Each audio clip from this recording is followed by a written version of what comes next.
Now फिर pharynx divides into या opens into दो स्ट्रक्चर हैं, एक है ट्रेकिया, एक है ईसोफेगस।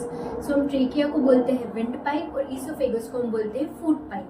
ठीक है, ट्रेकिया आपका एंटीरियरली लोकेटेड होता है और जो आपका ईसोफेगस होता है वो ट्रेकिया के पीछे। ये आपका ट्रेकिया है और इस तरीके से जैसे मैं ऐसे खड़ी हूँ तो ये आगे की साइड ट्रेकिया होगा, पीछे की साइड ईसोफेगस होगा।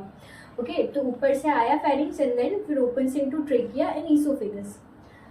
सो जो ओपनिंग होती है आपकी विंड पाइप की, ट्रेकिया की ओपनिंग देख सकते हैं आप, ये फेरिंग्स ये ओपन हुआ है ट्रेकिया और ईसोफेगस में। तो ये जो ओपनिंग है ट्रेकिया की, इसको हम बोलते हैं ग्लोटिस।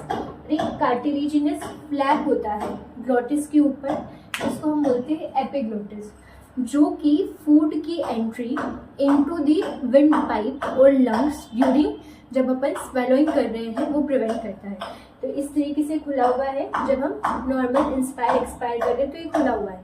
जैसे हम जब स्वेलो करेंगे तो ये जो आपका एपिग्लोटिस है इस तरीके से बंद हो जाता है, बंद हो गया, सारा खाना ईसोफेगस में चला जाता है। नहीं तो फिर क्या होगा, एस्पिरेशन हो जाएगा, खाना जो है वो लंग्स में चला जाएगा एंड देन फिर वहाँ पे इन्फेक्शन हो जाएगा, या फिर आपका जो विंड पाइप है वो ब्लॉक भी हो सकता है। ओके, तो फेरिंग्स देन फिर वो लीड होता है, आगे की साइड बढ़ते हैं ईसोफेगस में। सो ईसोफेगस जो है ये एक ट्यूब लाइक स्ट्रक्चर है, यहाँ पर जनरली कोई डाइजेशन का प्रोसेस नहीं होता है, सिर्फ खाना पास हो रहा है आपकी बकल कैविटी या फेरिंग्स से स्टमक में। तो आपकी एक लॉन्ग ट्यूब है जो कि पोस्टीरियरली लोकेटेड है, पीछे की साइड ट्रेकिया के पीछे ही है। ये नेक से आपका जो थोरैक्स है और आपके डायफ्राम से होते हुए जाती है और एक जे शेप्ड ऑर्गन में जाके खुलती है जिसको हम स्टमक बोलते हैं। Okay, so now moving to our next structure. हमारा जो ईसोफेगस है वो एक जे शेप के ऑर्गन में खुलता है जाकर के, जिसको अपन स्टमक बोलते हैं। अब जो स्टमक होता है वो आपका हमारी बुक में मेंशन्ड है कि एक जे शेप ऑर्गन है, जैसे कि आपको शेप भी देखने को मिलता होगा। Oesophagus open into a stomach which is regulated by gastrooesophageal sphincter. एक मस्कुलर स्फिंक्टर होता है जिसके थ्रू जो ओपनिंग ऑफ ईसोफेगस है इनटू द स्टमक वो कंट्रोल होती है।